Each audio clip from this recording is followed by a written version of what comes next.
بسم اللہ الرحمن الرحیم۔ میرے آج کے قرآنی لیکچر کا عنوان ہے کھاؤ حلال طیب رزق۔ جیسا کہ میں اپنے لیکچر نمبر 161 میں بتا چکا ہوں کہ رزق اللہ سے مراد صرف کھانے پینے کی اشیاء ہیں۔ چنانچہ رزق کے اس معنی کی تصریح کرتے ہوئے خود قرآن مجید نے فرمایا کلوا واشربوا من رزق اللہ ولا تعثوا فی الارض مفسدین۔ سورہ بقرہ آیت 60۔ کھاؤ اور پیو اللہ کے دیے ہوئے رزق میں سے اور زمین میں فساد یعنی معاشی بگاڑ نہ پھیلاؤ۔ انسان کو رزق اللہ دیتا ہے، جس کے متعلق خود انہوں نے فرمایا قل من یرزقکم من السماوات والارض قل اللہ۔ سورہ سبا آیت 24۔ اے محمد ان سے کہو کہ کون ہے جو تمہیں آسمانوں اور زمین سے رزق دیتا ہے؟ اے محمد تم خود ہی کہہ دو کہ اللہ۔ از روئے قرآن رزق دو طرح کے ہوتے ہیں، ایک حلال طیب رزق اور دوسرا حرام خبیث رزق۔ چنانچہ حلال طیب رزق کھانے کا حکم دیتے ہوئے حکمراں اللہ نے فرمایا فَكُلُوا مِمَّا رَزَقَكُمُ اللَّهُ حَلَالًا طَيِّبًا وَاشْكُرُوا نِعْمَتَ اللَّهِ إِن كُنتُمْ إِيَّاهُ تَعْبُدُونَ۔ سورہ نحل آیت 114۔ تو کھاؤ اللہ کے دیے ہوئے رزق کو حلال طیب بنا کر اور اللہ کی نعمت رزق کا شکر ادا کرو اگر تم صرف اسی کی عبادت یعنی ملازمت کرتے ہو۔ یہ حلال طیب رزق کون سا ہوتا ہے؟ یہ وہ رزق یعنی کھانے پینے کی اشیاء ہیں جو طیب یعنی غذائیت سے بھرپور، صحت بخش، خوشنما، صاف ستھری، ذائقہ دار اور تازہ ہوں، اور جسے انسان حلال یعنی قرآنی اور ملکی قانون کے مطابق حاصل کرے۔ اس کے برعکس حرام خبیث رزق ہوتا ہے۔ یہ وہ رزق یعنی کھانے پینے کی اشیاء ہیں جو گندی، گلی سڑی، بدبودار اور باسی ہوں، اور جس سے انسان حرام یعنی قرآنی اور ملکی قانون کی خلاف ورزی سے حاصل کرے۔ چنانچہ رسولوں کو طیب رزق کھانے کا حکم دیتے ہوئے حکمراں اللہ نے فرمایا یا ایھا الرسل کلوا من الطیبات واعملوا صالحا انی بما تعملون علیم۔ سورہ مومنون آیت 52۔ اے رسولو طیب رزق میں سے کھاؤ اور عمل کرو صالح یعنی عوامی فلاح کے، بے شک جو عمل تم کرتے ہو اللہ اسے جانتا ہے۔ اور اب اہل کتاب کو طیب رزق کھانے کا حکم دیتے ہوئے حکمراں اللہ نے سورہ بقرہ کی آیت 57 میں فرمایا اور ہم نے تمہارے اوپر بادلوں کا سایہ کیا اور تمہارے اوپر من اور سلوہ اتارا، تو کھاؤ طیب رزق میں سے جو اللہ نے تم کو دیا ہے۔ انہوں نے ہم پر ظلم نہ کیا، لیکن وہ تھے اپنے نفسوں پر ظلم کرنے والے۔ اور اب بنی اسرائیل کو طیب رزق کھانے کا حکم دیتے ہوئے حکمراں اللہ نے سورہ طٰہٰ کی آیات 80 اور 81 میں فرمایا، اے بنی اسرائیل، یقیناً ہم نے تمہیں تمہارے دشمن سے نجات دی اور طور کی دائیں جانب تم سے وعدہ کیا اور تم پر من اور سلوہ اتارا، تو کھاؤ طیب رزق میں سے جو اللہ نے تم کو دیا ہے، اور اس میں حد سے تجاوز نہ کرنا کہ تم پر میرا غضب ٹوٹ پڑے، اور جس پر میرا غضب ٹوٹا یقیناً وہ گرا بیمار ہو کر۔ اللہ کے غضب نازل ہونے کی ایک مثال چین کی ہے کہ جہاں کے لوگوں نے جب طیب رزق کی خلاف ورزی کرتے ہوئے چمگادڑوں کا سوپ پینا شروع کیا، تو دسمبر سن 2019 میں وہاں کورونا وائرس کی ابتدا ہوئی، جس نے دیکھتے ہی دیکھتے پوری دنیا کو اپنی لپیٹ میں لے لیا۔ اور اب حضرت موسیٰ کو طیب رزق کھانے کا حکم دیتے ہوئے حکمراں اللہ نے سورہ اعراف کی آیات 159 اور 160 میں فرمایا، قوم موسیٰ میں ایک امت تھی جو حق کے مطابق یعنی امیر کرنے کے تناظر میں ہدایت یعنی صلاۃ اور انفاق فی سبیل اللہ دیتی اور حق کے مطابق ہی عدل کرتی، اور تقسیم کر دیا ہم نے اس امت کو 12 قبیلوں میں گروہ بنا کر۔ جب اس کی قوم نے اس سے پانی مانگا تو ہم نے موسیٰ کی طرف وحی کی کہ اپنا عصا پتھر پر مار، تو اس سے 12 چشمے پھوٹ نکلیں گے۔ چنانچہ ہر گروہ نے اپنا گھاٹ جان لیا،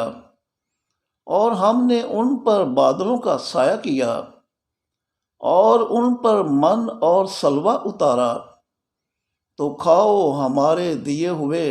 طیب رزق میں سے۔ ہم نے ان پر ظلم نہیں کیا تھا، لیکن وہ خود اپنے نفسوں پر ظلم کرنے والے تھے۔ اور اب ایمان والوں کو طیب رزق کھانے کا حکم دیتے ہوئے حکمراں اللہ نے فرمایا، یا ایھا الذین آمنوا کلوا من طیبات ما رزقناکم واشکروا للہ ان کنتم ایہ تعبدون۔ سورہ بقرہ آیت 172۔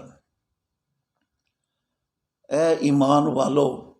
کھاؤ اس رزق کو جو طیب ہے، اور شکر کرو اللہ کے لیے اگر تم صرف اسی کی عبادت یعنی ملازمت کرتے ہو۔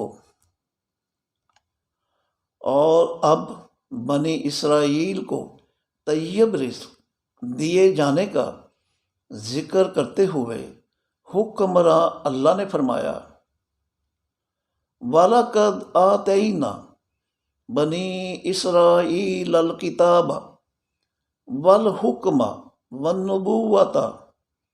وَرَزَقْنَاهُم مِّنَ الطَّيِّبَاتِ وَفَضَّلْنَاهُمْ عَلَى الْعَالَمِينَ۔ سورہ جاثیہ آیت 16۔ بے شک ہم نے بنی اسرائیل کو کتاب، حکومت اور نبوت دی، اور انہیں طیب رزق دیا اور عالمین یعنی علم والوں پر فضیلت دی۔ اور اب بنی آدم کو طیب رزق دیے جانے کا ذکر کرتے ہوئے حکمراں اللہ نے فرمایا، وَلَقَدْ كَرَّمْنَا بَنِي آدَمَ وَحَمَلْنَاهُمْ فِي الْبَرِّ وَالْبَحْرِ وَرَزَقْنَاهُمْ مِنَ الطَّيِّبَاتِ وَفَضَّلْنَاهُمْ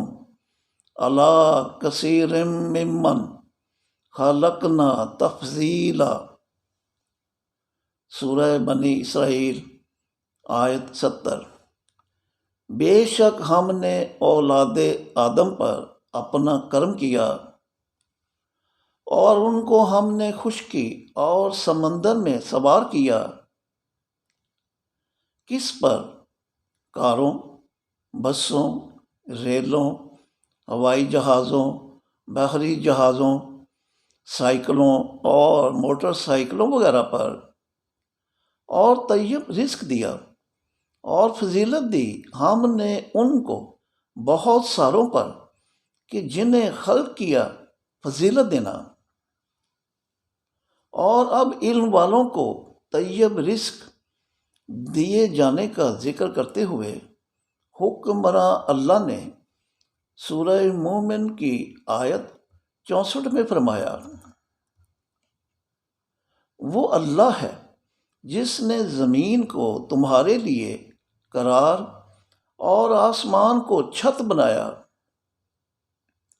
اور تمہاری صورت بنائی تو احسن صورت بنائی اور تمہیں طیب رزق دیا، یہ ہے اللہ تمہارا رب، تو بابرکت ہے اللہ جو عالمین یعنی علم والوں کا رب ہے۔ اور اب تمام انسانوں کو حلال طیب رزق کھانے کا حکم دیتے ہوئے حکمراں اللہ نے سورہ بقرہ کی آیات 167 اور 169 میں فرمایا، اے لوگو، زمین میں موجود رزق کو حلال طیب بنا کر کھاؤ اور شیطانوں کے قدموں پر نہ چلو، بے شک وہ تمہارا کھلم کھلا دشمن ہے، بے شک وہ تمہیں برائی اور فحاشی کا حکم دیتا ہے اور اس بات کا بھی کہ اللہ پر وہ باتیں کہو جن کا تمہیں علم نہیں۔ اور اب طیبات اور اہل کتاب کے کھانے کو ایمان والوں کے لیے حلال قرار دیتے ہوئے قرآن نے سورہ مائدہ کی آیت 5 میں فرمایا، آج حلال کر دی گئیں تمہارے لیے طیبات، اور کھانا ان لوگوں کا تمہارے لیے حلال ہے جو کتاب دیے گئے، اور کھانا تمہارا ان کے لیے حلال ہے۔ اور اب طیب رزق کو دنیا و آخرت میں ایمان والوں کے لیے خالص کرتے ہوئے حکمراں اللہ نے سورہ اعراف کی آیت 32 میں فرمایا، اے محمد ان سے کہو کہ کون ہے وہ جس نے حرام کیا اللہ کی زینت کو اور طیب رزق کو جو اس نے اپنے بندوں کے لیے نکالا۔ اے محمد کہہ دو کہ دنیا میں بھی وہ ایمان والوں کے لیے ہیں اور قیامت کے دن بھی خالصتاً انہی کے لیے ہوں گی۔ یوں ہم نے اپنی آیات تفصیلاً علم والوں کے لیے بیان کر دی ہیں۔ اور اب حلال طیب رزق کا شکر ادا کرنے کا حکم دیتے ہوئے حکمراں اللہ نے فرمایا، فَكُلُوا مِمَّا رَزَقَكُمُ اللَّهُ حَلَالًا طَيِّبًا وَاشْكُرُوا نِعْمَتَ اللَّهِ إِن كُنتُمْ إِيَّاهُ تَعْبُدُونَ۔ سورہ نحل آیت 114۔ تو کھاؤ اللہ کے دیے ہوئے رزق کو جو حلال طیب ہے، اور اللہ کی نعمت رزق کا شکر ادا کرو اگر تم صرف اسی کی عبادت یعنی ملازمت کرتے ہو۔ چنانچہ طیب رزق کی ناشکری کرنے والوں سے شکوہ کرتے ہوئے حکمراں اللہ نے فرمایا، واللہ جعل لکم من انفسکم ازواجا وجعل لکم من ازواجکم بنین وحفدۃ ورزقکم من الطیبات افبالباطل یؤمنون وبنعمت اللہ ہم یکفرون۔ سورہ نحل آیت 72۔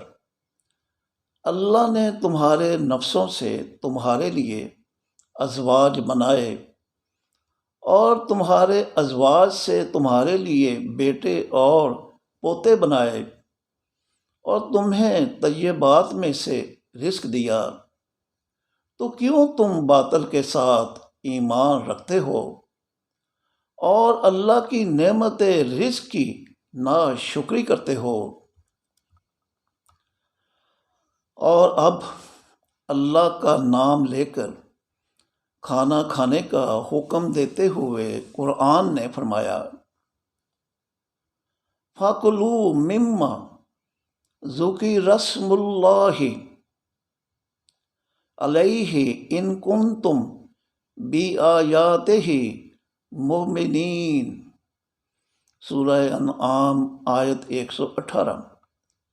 تو کھاؤ اسے جس پر اللہ کا نام لیا گیا ہو اگر تم اس کی آیات سے مومن ہو۔ اللہ کا نام لے کر کھانے سے ہوتا یہ ہے کہ یہ خوبصورت نام اپنی اثر پذیری سے ہمارے جسم میں موجود 60% پانی کے کرسٹلائن سٹرکچر کو ایک ایسی ساخت پر لے آتا ہے کہ جس سے غذا زود ہضم ہو جاتی ہے اور ہمارا جسم صحت مند رہتا ہے۔ چنانچہ جس رزق اور ذبیح پر اللہ کا نام نہ لیا گیا ہو اسے کھانے سے منع کرتے ہوئے قرآن نے سورہ انعام کی آیت 121 میں فرمایا، جس پر اللہ کا نام نہ لیا گیا ہو اسے مت کھاؤ، کہ یقیناً ایسا کرنا فسق یعنی حکم عدولی ہے، اور یہ کہ شیاطین تو اپنے دوستوں کی طرف من گھڑت وحی کرتے ہیں تاکہ وہ تم سے بحث کریں،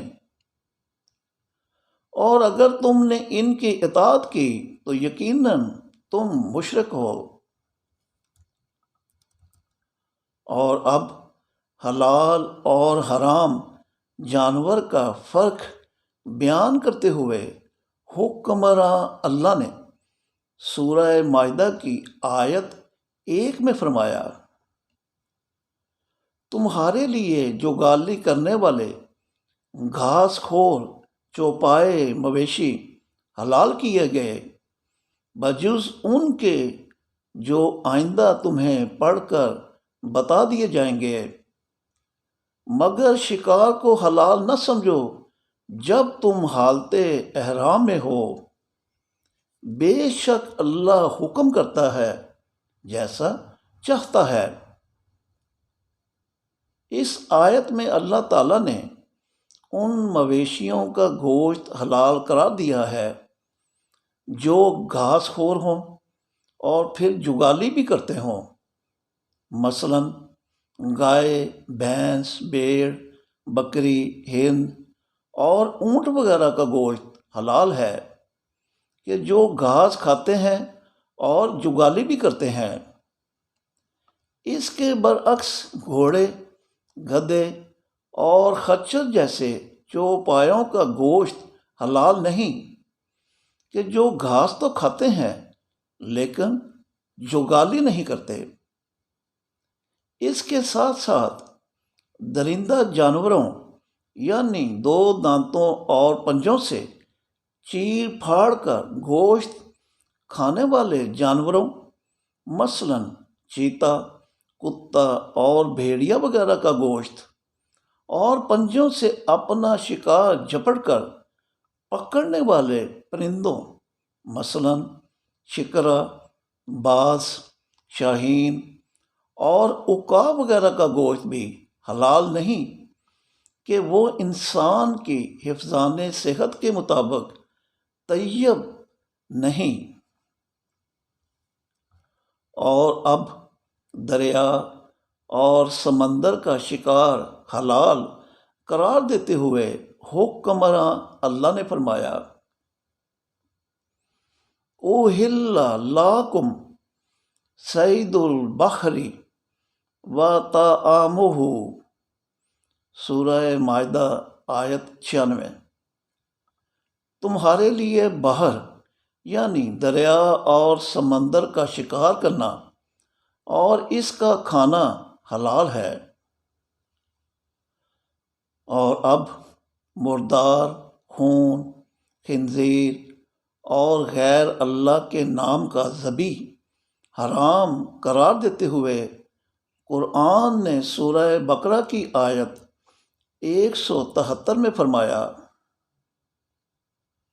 اس نے تم پر حرام کیا مردار، خون، خنزیر کا گوشت اور وہ ذبیح جس پر اللہ کے سوا کسی اور کا نام لیا گیا ہو، مگر یہ کہ ان کے کھانے پر مجبور ہو جاؤ، نہ یوں کہ خواہش سے کھاؤ اور نہ یوں کہ حد ضرورت سے تجاوز کرو، تو اس پر کچھ گناہ نہیں،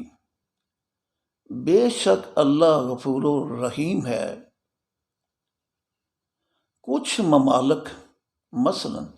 چین میں لوگ حرام جانوروں کو بغیر ذبح کیے زندہ پکا یا تل کر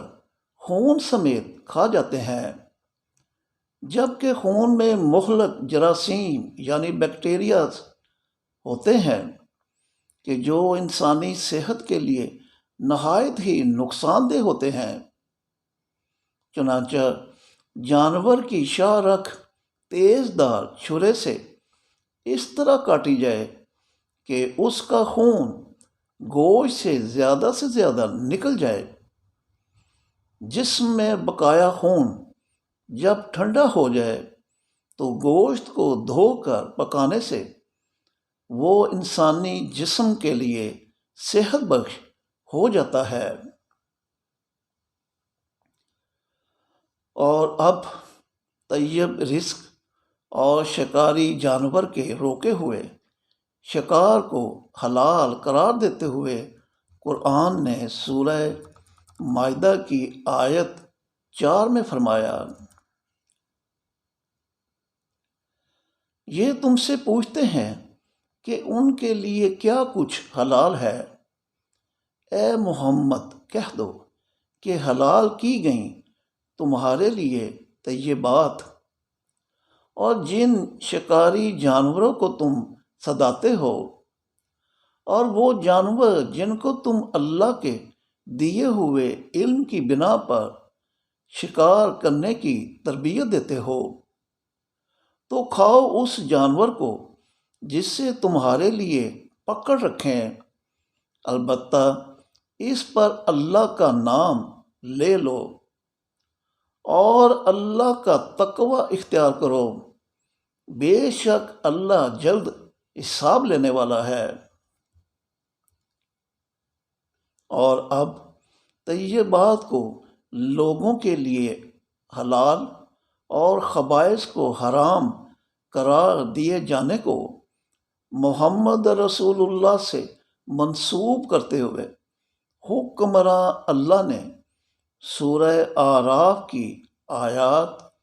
156 اور 157 میں فرمایا،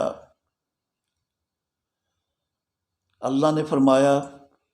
میری رحمت ہر چیز کو گھیرے ہوئے ہے، تو میں اسے جلد ان کے نام لکھ دیتا ہوں جو تقوی یعنی اسماء الحسنی بحد بشریت اختیار کرتے ہیں، زکوٰۃ یعنی انکم ٹیکس دیتے ہیں، اور وہ جو میری آیات پر ایمان لاتے ہیں، وہ جو اتباع کرتے ہیں رسول نبی امی صلی اللہ علیہ وسلم کا، جس کا نام اپنے پاس تورات اور انجیل میں لکھا ہوا پاتے ہیں، وہ انہیں معروف یعنی آئین و قانون کے مطابق حکم کرتا ہے اور منکر یعنی ممنوع کام سے روکتا ہے، اور طیبات کو ان کے لیے حلال اور خبائث کو ان کے لیے حرام کرتا ہے، اور ان کے سروں سے ان کے بوجھ اتارتا اور گلے کے طوق توڑتا ہے، تو وہ جو اس پر ایمان لائیں اور اس کی تعظیم کریں اور اس کام میں اس کی مدد کریں اور اس نور یعنی قرآن کا اتباع کریں جو اس کے ساتھ نازل ہوا ہے، تو یہی لوگ فلاح پانے والے ہیں۔ ان آیات میں جو اللہ نے ایمان والوں سے کہا ہے کہ انسانوں کے بوجھ اتارنے اور توق توڑنے میں محمد رسول اللہ کی مدد کر کے ان کا احترام کرو، تو یہ کون سے بوجھ اور توق ہیں جن کو اتارنے اور توڑنے کی بات کی جا رہی ہے؟ تو میری نظر میں یہ بوجھ ہیں تمام مذاہب کے پرستش فروش مذہبی پیشواؤں کی لکھی گمراہ کن کتابیں، اور توق ہیں پرستش فروش مفتیوں کی طرف سے حرام کردہ حلال چیزیں اور حلال کردہ حرام چیزیں کہ جنہیں پیروکاروں کے گلوں میں پہنا کر انہیں پھر اپنا بندہ یعنی غلام بنایا جاتا ہے، کہ جب اللہ کا واضح حکم ہے کہ ایسا نہ کرنا۔ ما کان لی بشر ان یؤتیہ اللہ الکتاب والحکم والنبوۃ ثم یقول للناس کونوا عبادا لی من دون اللہ ولکن کونوا ربانیین بما کنتم تعلمون الکتاب وبما کنتم تدرسون۔ سورہ آل عمران آیت 79۔ کسی بشر کا یہ مقام نہیں کہ اللہ اسے کتاب، حکومت اور نبوت دے اور وہ پھر لوگوں سے یہ کہے کہ اللہ کی بجائے میرے بندے بن جاؤ، بلکہ یہی کہے گا کہ تم ربانی بن جاؤ، اس کتاب یعنی قرآن کے ذریعے جس کا تم علم حاصل کرتے ہو اور جس کا تم درس دیتے ہو۔ لہٰذا اے مسلمانوں، قرآن کے ذریعے اللہ کے بندے بنو، نہ کہ اپنے پرستش یافتہ مذہبی پیشواؤں کے، اور ایسا اسی وقت ممکن ہے کہ جب تم ان پرستش فروش مذہبی پیشواؤں کی لکھی گمراہ کن کتابوں کا بوجھ از خود اتار پھینکو اور ان کی حرام کردہ حلال چیزوں اور حلال کردہ حرام چیزوں سے بنے توق توڑ کے رکھ دو، کہ ایسا کرنا محمد رسول اللہ کی مدد کر کے ان کا احترام کرنا ہے کہ قرآن نے سورہ انعام کی آیات 117 تا 119 میں فرمایا، بے شک تمہارا رب جانتا ہے اس سے جو اس کے راستے سے گم ہو گیا، اور اسے بھی جو ہدایت یافتہ ہے۔ تو کھاؤ اس رزق میں سے جس پر اللہ کا نام لیا گیا ہو، اگر تم اس کی آیات کے ساتھ مومن ہو۔ تو تم کو کیا ہو گیا ہے کہ اس رزق میں سے نہیں کھاتے جس پر اللہ کے نام کا ذکر کیا گیا ہو، حالانکہ اس نے مفصل بیان کر دیا ہے تمہارے لیے وہ جو اس نے تم پر حرام کیا، ما سوا اس کے جو تم کھانے پر مجبور ہو گئے۔ بے شک بہت سے لوگ علم کے بغیر محض اپنی خواہشات کی بنا پر گمراہ کرتے ہیں دوسروں کو۔ بے شک تمہارا رب حد سے بڑھنے والوں کو جانتا ہے۔ چنانچہ ایمان والوں کو اپنے طور پر کسی رزق کو حلال یا حرام قرار دینے سے منع کرتے ہوئے حکمراں اللہ نے سورہ مائدہ کی آیات 87 اور 88 میں فرمایا، اے ایمان والو، مت حرام کرو طیبات کو جو اللہ نے تمہارے لیے حلال کیں، اور اس طرح حد سے تجاوز نہ کرو۔ بے شک حد سے تجاوز کرنے والوں کو اللہ پسند نہیں کرتا۔ تو کھاؤ اللہ کے دیے ہوئے رزق کو حلال طیب بنا کر، اور اللہ کا تقوی اختیار کرو، وہ ذات جس کے ساتھ تم مومن ہو۔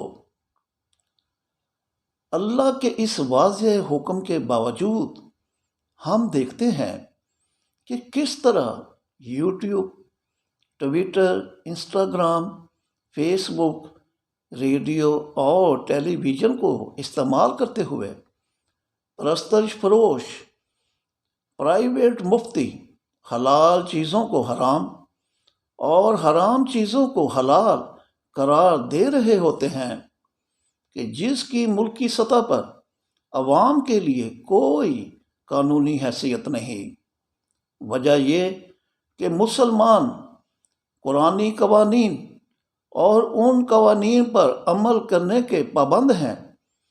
کہ جو عوام کے اجتماعی شعور کی نمائندگی کرنے والی پارلیمنٹ حق کے ساتھ بنائے۔ چنانچہ پرستش فروش مذہبی پیشواؤں کو محمد صلی اللہ علیہ وسلم کی وساطت سے مخاطب کر کے اللہ تعالیٰ پوچھتے ہیں، قُلْ أَرَأَيْتُمْ مَا أَنزَلَ اللَّهُ لَكُمْ مِنْ رِزْقٍ فَجَعَلْتُمْ مِنْهُ حَرَامًا وَحَلَالًا قُلْ اللَّهُ أَذِنَ لَكُمْ أَمْ عَلَى اللَّهِ تَفْتَرُونَ۔ سورہ یونس آیت 59۔ اے محمد، ان سے کہو ذرا دیکھو تو صحیح، جو رزق اللہ نے تمہارے لیے اتارا اس میں سے تم نے اپنے طور پر حرام اور حلال ٹھہرا لیے۔ اے محمد، کہو کہ کیا اللہ نے تم کو اس کی اجازت دی تھی، یا تم اللہ پر جھوٹ کرتے ہو؟ چنانچہ کسی بھی انسان کو اپنے طور پر چیزوں کو حلال یا حرام قرار دینے سے منع کرتے ہوئے حکمراں اللہ نے سورہ نحل کی آیات 116 اور 117 میں فرمایا، اور جھوٹ نہ بولیں تمہاری زبانیں یہ کہہ کر کہ یہ چیز حلال ہے اور وہ حرام۔ بے شک جو لوگ اللہ پر جھوٹ بولتے ہیں وہ کبھی فلاح نہیں پائیں گے، اس کا فائدہ تھوڑا ہے اور ان کے لیے دردناک عذاب ہے۔ آخر میں عرض ہے کہ قرآن نے تو رزق اللہ کے معنی صرف کھانے پینے کی اشیاء بتائے ہیں، جیسا کہ اس آیت سے واضح ہے، کلو واشربو من رزق اللہ ولا تعثوا فی الارض مفسدین، سورہ بقرہ آیت 60۔ کھاؤ اور پیو اللہ کے دیے ہوئے رزق میں سے اور زمین میں فساد یعنی معاشی بگاڑ نہ پھیلاؤ۔ لیکن غلام احمد پرویز نے جب اس آیت کا من گھڑت مفہوم بیان کیا تو رزق کے غلط معنی سامان معیشت، کلو واشربو کے معنی نجات دلا دی،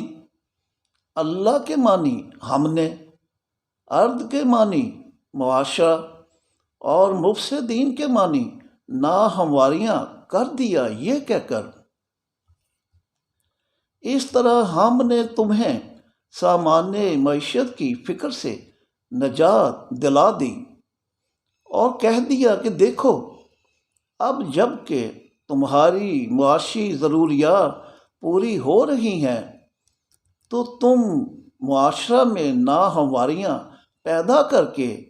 اس کا شیرازہ منتشر نہ کر دینا۔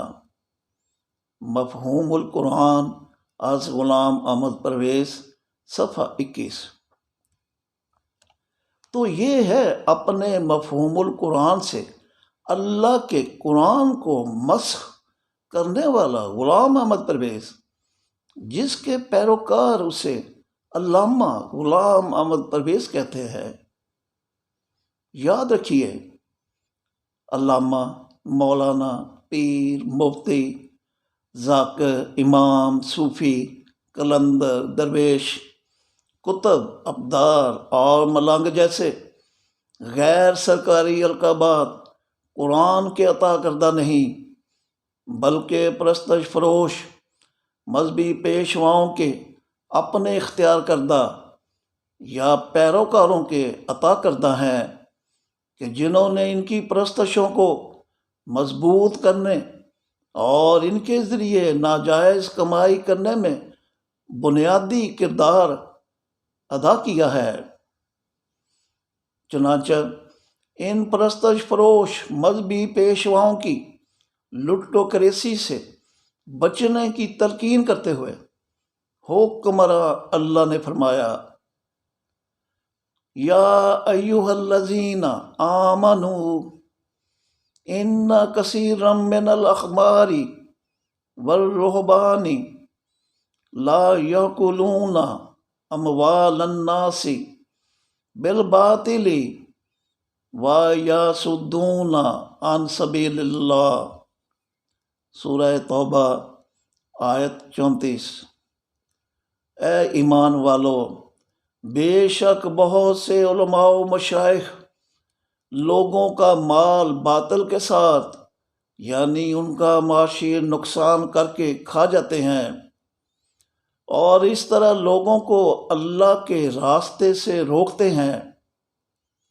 یعنی وہ رقم جس سے انہوں نے انفاق فی سبیل اللہ کرنا تھا اسے ان باطل پرست علماء و مشائخ کو دے کر ضائع کر دیا۔